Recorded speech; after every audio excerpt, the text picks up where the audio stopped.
it's difficult because, it's like walking a tightrope. And I think Sheryl Sandberg says that in Lean In. It's like a tightrope. And I think speaking while female is like a tightrope. You go a little too far one way and, you're too quiet, you're demure, and that comes off as you don't know what you're talking about, right? You need someone to lead you and guide you. But you go a little too far the other way and you're abrasive, or you're just a bitch, or you think you know everything, or you're pushing things in our faces. And it's a difficult dance. I say speaking while female is like walking a tightrope backwards in heels. Tells a story so bold. She's a warrior rising, her spirit pure gold. Hi again, welcome back to Annawilding Unstoppable. I have an incredible guest today, a powerful woman who I have got to know over the last year or two. She's just written a bestseller. Her name is Jessica Doyle Mekkes, and her book is called I'm Speaking, published by Rowman Littlefield. And welcome to the studio, Jessica. Thank you. Thank you so much for having me. I'm thrilled to be here. That's wonderful. Now, Jessica, I will point out, is also the head of the musical theatre department at the University of which? At East Carolina University. East Carolina University, and she's often playing great clips and snippets of her students in training, which is absolutely wonderful.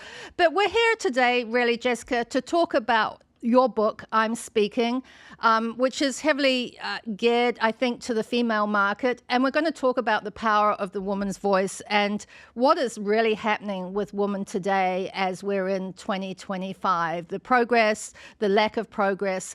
And why did you write this book? What compelled you to write this book? Sure. So I was inspired to write the book really by the women in my life. I am so blessed to be surrounded with friends and family and colleagues who are professional and extraordinary women doing extraordinary work in their chosen fields. And what I was finding was through mostly just casual conversation that a lot of these women were feeling like they didn't have the skills to speak up when they needed to, that they could speak very confidently, they could talk shop very confidently in their chosen profession. But when it came time to address, let's say, toxicity in the workplace, when it came time to perhaps pitch funding for their startup, if it came time to talk to their supervisor because they were being mistreated or taken advantage of, they didn't have the skill set to do that. And it was just over coffee. They were sharing this with me, and I am a vocal coach. I work with women who come to me usually because there's something that they don't like about their voice, or at some point in their life, someone has told them that there's something wrong with the way that they speak. And as you mentioned, Anna, I'm also an actor. I had a theater program, and so we deal a lot with performance anxiety. And so that's really where the idea came from, is I thought, there seems to be a disconnect in books, in the literature, between books that are on public speaking and books that are on female empowerment. But very little crossover. There was very little how to use your voice to empower yourself, how to have those conversations confidently and clearly. And so I thought, well, it doesn't seem like there's a book on this, so I wrote one. Yeah, that's absolutely brilliant. And I agree with you. There's definitely space in the marketplace. And obviously, I come from a global perspective. I am a dual citizen. I am very proud to call America home. But I think around the world, women are still struggling with the notion, certainly in our generation and the generations ahead of us and the generations coming up behind us, we've moved on a bit from women should be seen and not heard, but there is still an undercurrent of that. I think in all conversations, all global conversations, board conversations, especially when women are pitching businesses, I have sat in meetings with men who can make a great difference to this 2% of women who get VC funding. It is really that low. Only 2% of women in 2025 around the world are able to get VC funding. And you sit in a room with these billionaires and they just stare at you like, wow, who's this woman talking that I'm not having sex with? Or why is a woman talking when really women should be at the home or still having sex? And one of the big problems in the banking and investment industry, I'm making you laugh, but it's true. And one of the big problems in the banking and investment industry, especially in the older generation, is they have wives who never worked. And suddenly these women come to them and say, I want to run this company. And this is how I'm going to do it. And it doesn't matter whether a woman comes from science, whether they're in the Air Force, whether they're fighter pilots, whether they're astronauts, whether they're artists, there is still this sense, and especially the movie business, which is still really bad, there's still this double take that goes on in men's expressions. It's really quite hilarious now. I've been told twice that we do not fund women, and I went twice to banks with very successful businesses in my life, once in London and once in Australia and New Zealand. Excellent books. Walked in with accountants. The London accountant represented Liz Hurley, Emma Thompson, everyone you could possibly believe. I had $5 million worth of contracts signed between the United States and the UK for productions. And the banker, I think it was Lloyd's Bank, sat and looked at my accountant, didn't look at me, looked at my accountant and said, we don't fund women in business. And my accountant said, you've got to be kidding me. This woman has more contracts than any of the men that you funded, any of my male clients that you funded, and I'm moving my clients. And he did. So yahoo him. But that was just, 20 years ago? And though it's changed a lot, I am finding, especially in the VC world, that the women working in VC firms are just emulating the patterns of their male bosses. They are still not opening the door wide for women.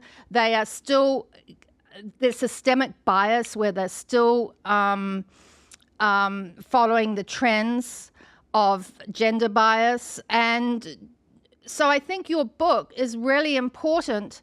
And I would say that the next one is how to speak to men in these situations without getting inflammatory, right? Without saying, hey, I mean, you've got to treat them like little boys. It's okay. You know? Yeah. It's okay. We can be more than wives. You can entrust us with 50 or 100 million. We're not talking about 500,000 or $1 million. We're talking about we want a seat at the table where you are funding our projects to the size and scale that you are funding your own projects.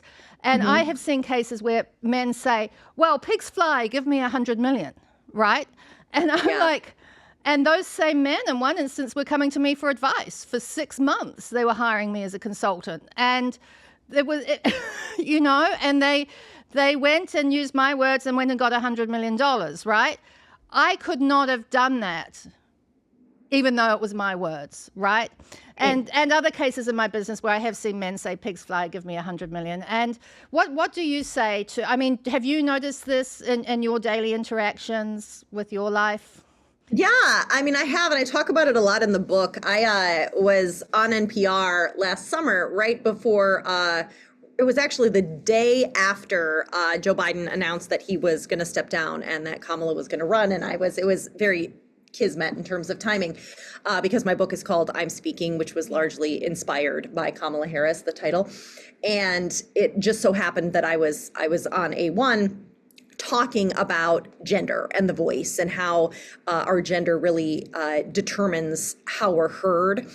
And one of the things I said there, I was quoting Alyssa Bassist, who's a wonderful comedian and author. And in her book, Hysterical, she says that something about, and I'm going to get the quote wrong, but something about Margaret Thatcher saying like, I have to speak like I have a penis and a cold. Meaning, like I have to lower my voice. Well, you do. Yeah, I have to. Yeah, like we have a penis and a cold. That I was the woman who said penis on NPR, but that's I'm proud of it. Yeah, I agree with you. I think that it's difficult because, it's like walking a tightrope. And I think Sheryl Sandberg says that in Lean In. It's like a tightrope. And I think speaking while female is like a tightrope. You go a little too far one way and, you're too quiet, you're demure, and that comes off as you don't know what you're talking about, right? You need someone to lead you and guide you. But you go a little too far the other way and you're abrasive, or you're just a bitch, or you think you know everything, or you're pushing things in our faces. And it's a difficult dance. I say speaking while female is like walking a tightrope backwards in heels. It's like, which I'm a musical theater person, and that's a Rent the musical reference. But I really do think it is. It's hard because you have to get your point across, but in a way that people are going to listen to you. And the reality is that we often think about the words that we say, but we don't often think about how we're going to say them. And it's the how that really makes the difference. And think of the last argument you had with your partner. And I know for me, it's that tone, right? As soon as that tone of voice changes, as soon as those consonants become harder and the volume rises and that tone gets sharper, he could be telling me that we won the lottery and I wouldn't care because I'm not listening, right? Because I'm already going on the defensive. And navigating that, particularly when you're being spoken over or you're being ignored or you're having your words, like you said, Anna, having your words taken, and not given credit and being used to make somebody $100 million, which I haven't personally had that happen, but I'm sure it will at some point. But that's really hard because our initial response as humans is to get up on our soapbox and to really go at them. My husband says my initial response is that my Wolverine claws come out, right? And as soon as that happens, the person we're talking to is no longer listening to us because they're just defending themselves, right? They're just reacting to our tone of voice. And so I think that as women, that is difficult. And it's also a reality that we have to think about the way that we speak as much as the words that we say. And I think also that stereotypes of what power sounds like and looks like exist. I think they're real. Usually they're very white and very male. And for women, it's a different thing. And we see that in the media all the time. And we hear it all the time that when a man sucks the air out of a room, he's a leader. And when a woman does it, she's a bitch. And I think that is something that is slowly changing, but I think it's also a reality of the world that we live in. I think woman and tone is really important. I think that comes up with a lot of men and women. Women are quick to adopt a tone, right? And I do think that happens, again, cross-culturally in all cultures, because it's been our way of being heard and seen. When we can't just talk like ourselves, we have learned, I think, through generations to adopt a tone. And it can range from obstinate silence, I think, in some cultures. They talk about the Asian silence with a lot of Asian women, to a clacking tone, to a sharp tone, to a lot of different tones. Whereas men seem to be, they yell or they speak, right? And somewhere in there, I think we do have to learn to understand our tone when we are feeling or have to go on the defensive or feel that we're not being heard. I totally agree with that. And also another thing, I want to come back to these VC firms and talking to investors and bankers. It's really interesting. I did a pitch deck recently, and it is a large pitch deck in terms of I am going for a significant amount of money. And I finally sent it out a week ago. I had meetings in New York, and the comment was that I'd gone over and above what was needed in a pitch deck. I drilled down on a lot of details that aren't usually in a pitch deck. It was a little bit longer, but I said, well, here's the thing, guys. If I'd just given you a shallow 8 to 10 page pitch deck, as I'm a woman, you would have told me that I didn't know what I was talking about. So I feel that I had to go above and beyond and show my experience and depth in the industries that I'm seeking funding for. And they're like, no. And then they're like, yes. Because At least they're honest. that is the reality, right? Which is a different conversation. I know, women going above and beyond and doing more than men in the workplace. But I think it's all part of the same thing. And women really only generations, it's been the last 150, 200 years that we're really starting to step out. And I still feel the generation coming up, I'm glad they're not worrying about some of the things that we worry about. But at the same time, I do think that women's history is being erased. At a certain level, that we're not focused on the incredible achievements of women in the last 200 years. I think that it is in danger of being wiped a little bit. And I think it's really important that women tell her story, that women tell their history. I know that I felt, especially in the film industry, that some people tried to eradicate some of my history, which was significant, right? It was absolutely significant. It was groundbreaking, some of my work at its time. And I think this happens across all professions. Yes, I would agree. I think, too, that it's interesting because when we look at my background, which is the voice, it's interesting that for a generation of women, and I would include us and then the generations coming up after us, it's interesting that we are perhaps the most empowered and an active generation of women ever. And yet it's also, our voices are critiqued more than ever before. The way we, speaking with vocal fry, or that idea of having a little bit of roughness, which is really natural for so many women, is often called unprofessional. It makes you sound unprofessional or unhireable, or shrill, right? Hillary Clinton and the campaign of shrill and all of these things. And my thought on it is it's like being on the playground. It's so much easier to make fun of the way Jane sounds than it is to have a research-based answer to her question, right? And actually listen to what she's saying, right? Yeah. So it is not shocking to me that this generation of women who are so knowledgeable and professional and empowered and creating all these changes are also the most critiqued in terms of the way that they sound. Right. And I think social media is really dangerous. There seems to be a trend for knocking successful women down, whether it's, again, in any profession. I think it's happened to all of us. It's just there seems to be a movement to tear and shred people down who are successful. They can be politicians, again, they can be, I know it's happened to some female Air Force pilots lately.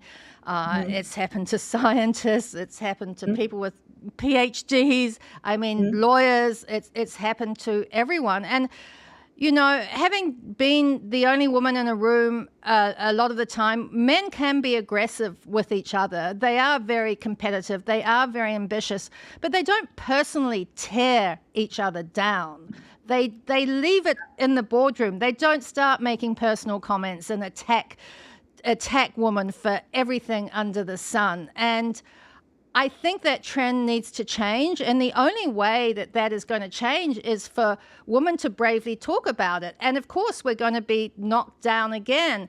And it's not right. It's not fair. It is painful. But it's unjust. And how do we stop that trend of, women being torn down? Men need to understand that there's two people on the playing field. I look at shows like Shark Tank. They do a very good job of being very even-handed with women and men. Women are listened to, men are listened to. I think that's a great example of this world involves two groups of people. Some will say 3 and 4 if you want to get into gender politics and things like that. But it needn't be this aggression towards women. And shows like Shark Tank are incredibly popular. Shows like, The Voice and Britain's Got Talent and America's Got Talent are incredibly popular. And you have to look at that and go, well, there is hope because these shows are very even-handed.